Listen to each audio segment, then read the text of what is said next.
रे ये कहते करता है रे लौकत नहीं खे होगत नानी होगा तारे मालिक के खेत में कई बार तोरा के कहने वाली के होने जाके हकी तोरा ना समझ में आवेला ना हम यही में हगम रोज हगम देखा तानी कौन रोकता। अच्छा बेटा जाके मालिक से बतावा तानी ना तारा गांव में तो कौन पलवा दे नहीं ना तो हमारा नाम राम के नाम ना जो कह दिए हम झंटवो के फर्क ना पड़ी। अच्छा साले रुका तू है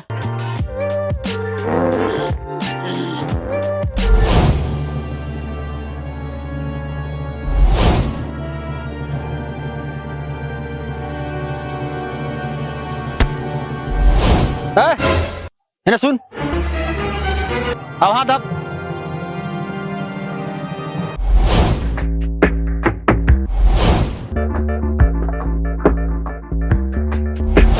रे नीमन से दाब गांव में गोश्त ना होगा गोश्त इतना बाकी दाब देम तो फर्स्ट दिन फेंक देम। कथी रे दाल भात जौन रउआ खा के आईनी ह ओ अपने कथी समझ लेली ह। चुप हाथ दबाओ।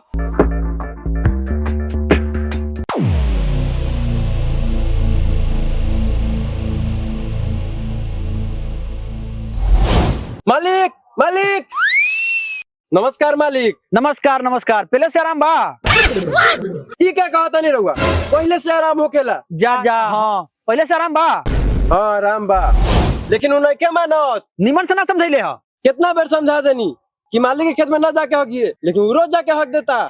अच्छा ठीक बा अब बैठे ने साला के गांड में गोली मारवा के गांड में के नली फरवा दी तनी तब साला मुंह से होगी।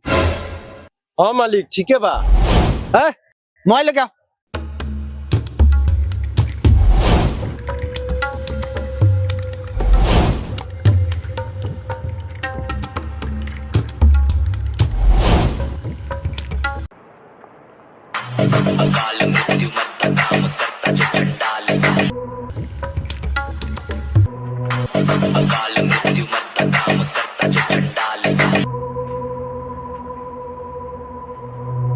Hello hello hello hello hello mike testing hello hello hello hello hello hello hello hello गुंडा जी नमस्कार। कौन है रे इतना इज्जत से बात मत कर।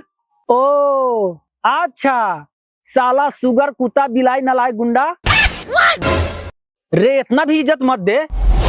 गरीब गुंडा नाम बा हमार गरीब गुंडा। बोल क्या करे के बा एगो आदमी के उठावे के बा हो जाए उठ जाए।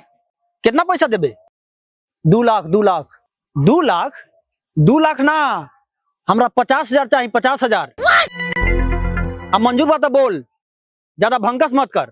हाँ मंजूर बा जगह उठावे के बा ओका फोटो पठा दे और जगह बता दे। चल फोन रख जा साले गरीबे रह जाबा तू गरीब गुंडा। अइले रे फोटो पठा दे। हट ठीक बा मालिक।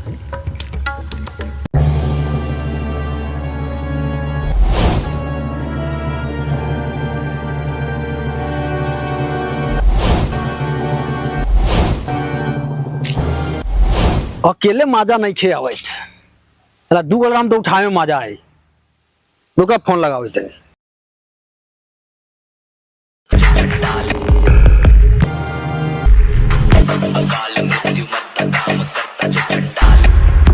हाँ भाई हेलो कहाँ बाड़े चर्ची आओ छेदी का गाड़ी में गाछी में ठीक बा भाई आवा तानी।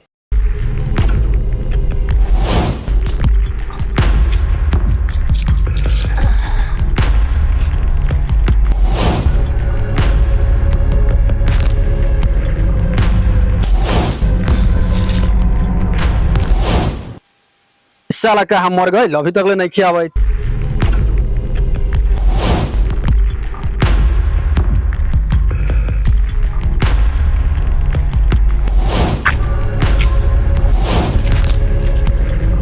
क्या भाई का रे हाँ चाट के उजर हो गए बड़े का रे चौरस चाट के नानू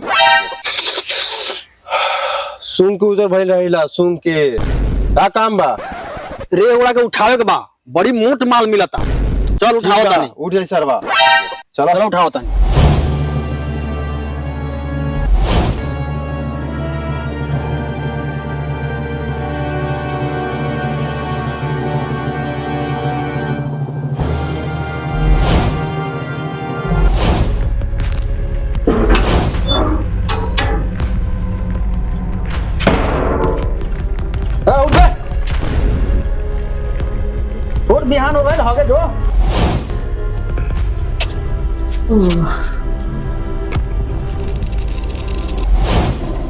चल चल।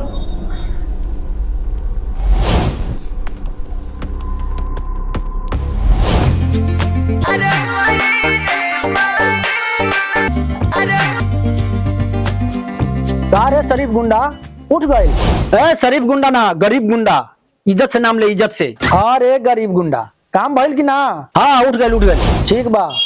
आ सुन, चल जो छिलन रोड में वहाँ एगो आदमी झाड़ू लगावत होई, उहे तोरा पैसा दी। हमरा के चुतिया समझता रहा, झाड़ू लगाने वाला हमको पैसा देगा? रे तोरा जैसन गरीब गुंडा के झाड़ू बहारे वाला का टॉयलेट साफ करे वाला पैसा दे दी।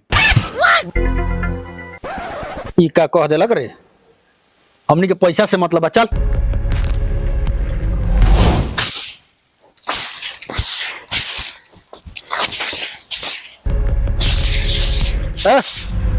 पैसा दे। का नाम बा तोहर? घूमी ले पैदल, घरे रखल बा गाड़ी हुंडा, सब लोग के सेवा करी ले, नाम बा गरीब गुंडा। ओ तोरे नाम है गरीब गुंडा। हले 50,000 रुपया। अरे साला, ये तो 50 से ऐसे दे 5 रुपया देते हो। चल रे।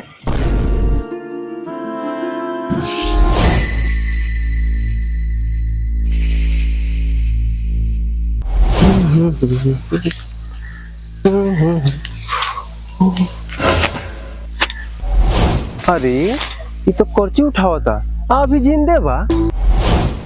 मालिक तक के मारे के सुपारी दे रहा। अच्छा रुक, मालिक ने फोन लगाओ तानी।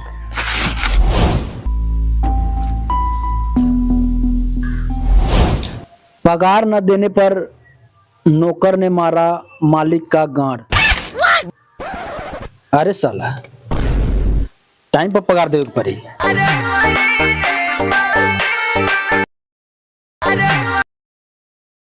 हेलो मालिक, अच्छी मनिया तभी जिंदे बा। रोबो तेकरा मारे खातिर गरीब गुंडा के सुपारी देने रहनी हो। कहाँ बा? हमारे सामने बा। ना ना, हमारे पीछे बा। अच्छा रुक, फोन रख, हम ओकरा से बात करता नहीं। अच्छा ठीक बा मालिक।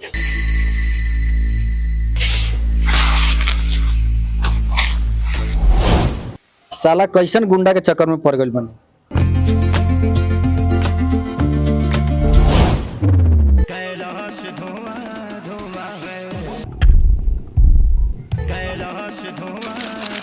मेरे फिर उहे फोन कैले बा, लगा था फिर कोनो काम आ गए, फिर हमनी के मोट माल कमाई के मिली। बात करी। हेलो हेलो, का रे साला गरीब? गुंडा, गरीब गुंडा। गुंडा रहा चाहे झुंडा रहा, ओकरा के उठा देले। हाँ उठा देनी, सरवा गांठ चियर के सुतल रहला। तो घूमत काहे बारे? हे महाराज, उठला के बाद में घूमी ना तो बैठा रही। अरे साला ऊपर पहुंचावेला कह रहनी है। ऊपर? ओ ऊपर पहुंचावेला कहले रहनी, अभी जाके ऊपर पहुंचा देता नहीं। रउआ पैसा तैयार रखी। ठीक बा जो। साला कैसन गुंडा के चक्कर में पड़ गए, साला के भौसे समझ में नहीं किया आवत। रे साला अब ऊपर पहुंचावेला कहता, चल साला के 5 तला पर धले तनी। चली।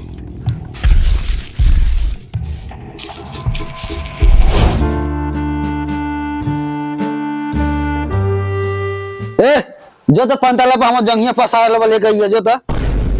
ना जाइम हो। काहे ना जावे रे? भर दिन में 4 बेर खाएबा और 10 बेर साले होगे जाएबा।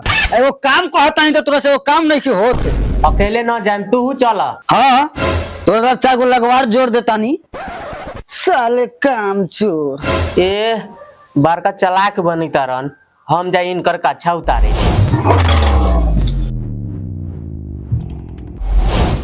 ए टांग ले चल ऊपर एकरा के। काहे लबर लबर करलिस? अस्थिर ना रह सकेला। लागता कि हमर भईबा पे ठइले बा, ऊपर ले जाए खातिर। ले जाए दे सरबा सके। का दगले बाड़े? उठाओ उठाओ रे सरबा स।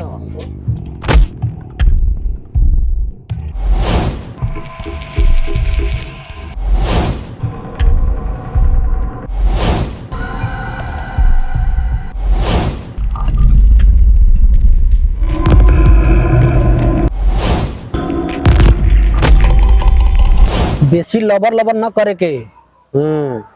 एक काम बार बार करे में खर्चा होला, तकलीफ होला। समझ गईले? समझ गए। चल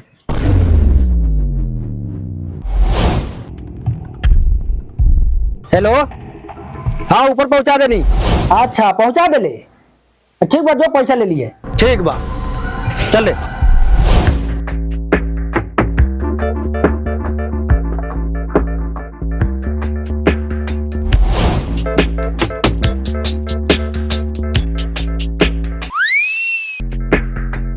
ई सरवा तो अभी जिंदे बा, मालिक से बतावे के पड़ी।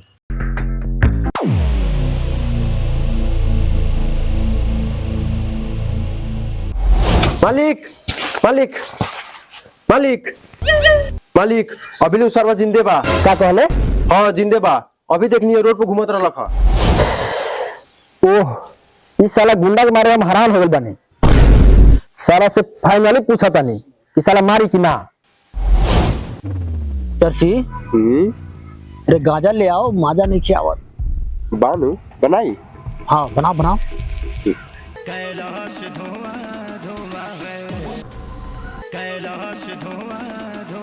अरे देख सारवा फिर फोन कैलक, साला के बर्दाश्त नहीं खे होत। उठाई उठाई। हेलो, ए झांट के हेलो। का भइल जे गरमाता नहीं? ओकरा ऊपर पहुंचाला के बाद भी तू घूमता। कैसन गुंडा बड़े तू? तो रउआ का चाहता नहीं? तू घूमबो ना करो रे, ओकरा लेटावेला कहता नहीं। देखी रउआ लेटावेला कहता नहीं, हम लेटा देम, उ फिर घूमे लगी और रउआ फिर गुस्सा हो जाए। जा रे साला, तोरा गुंडा कौन बना देलक रे? हम अपने से बनल बने रे, ओकरा के जान से मारेला कहता नहीं। अरे बाप रे बाप, ई कैसन बात करैता नहीं? खून करेला, हमनी खूनी नहीं खी। अरे बाप रे बाप, तो इतना दिन से काहे इमोशन कर ले रे? रउआ जेंगे कहत रहनी हा, हमनी ओई करत रहनी हा। अच्छा और बात छोड़, हमें पैसा दे। पैसा दी? केंगे पैसा दी? पैसा तो खा के हॉग देनी। टेलीफोन रख, गरीब गुंडा। बड़ा दोगला मालिक बा सरवा, एगो बात पर टिकले ना रहेला। ये साला गुंडा तो हमारे दिमाग के छिछड़िया कटवा दे। है मुंशी, समाज पे उठाओ और ओकरा के अभी यहाँ बुलाओ अभी। ठीक बा।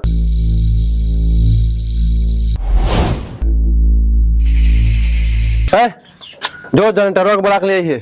ई क्या कहो तनी मुंशी जी, जनरेटर बुला के ले आवल जाला कि उठा के ले आवल जाला? अरे ते भवलेटरवा का बेटा नहीं कि जनरेटरवा, ओकरा बुला के ले आवला कहता नहीं। ओ ठीक बा मुंशी जी। जो जल्दी।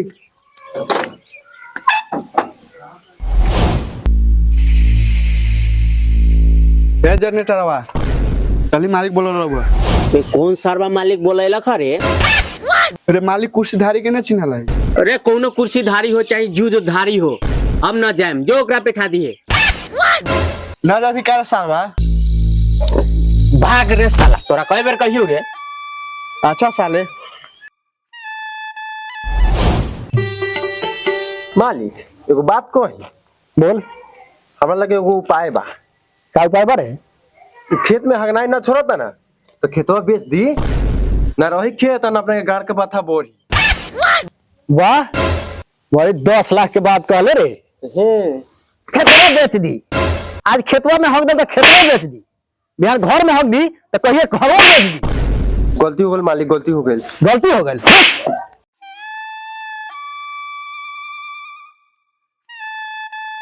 तारे गाल जतले हुई तारे। मालिक जनरेटरवा नहीं के मानत, कहता कि जो मालिक के हमरा लंग बैठा दिए। ओकर इतना हिम्मत कि हमर धन ना कहलक। ए मुंशी, ओकरा दूरा पर आज के फोन जाती बैठाओ।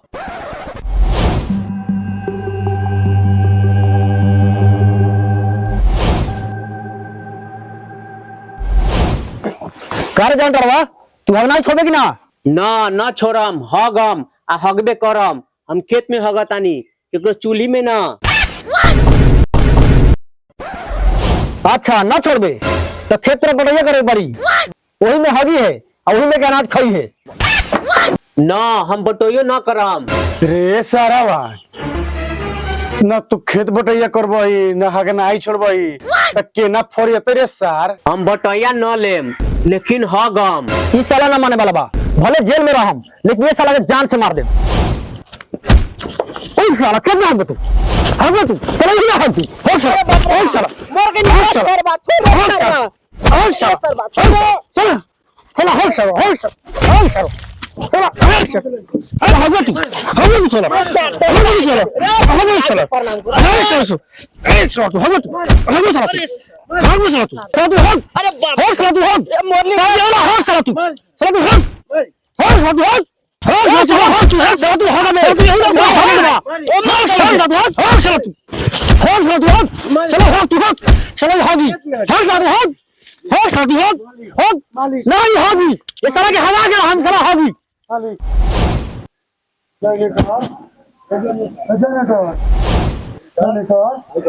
मालिक आई बा जनरेटर तो मर गेल सारा नखरा गइले बा मालिक मर गेल सारा होगी फिर आराम सारा के हम फिर आराम सारा के हम मर गेल बाप रे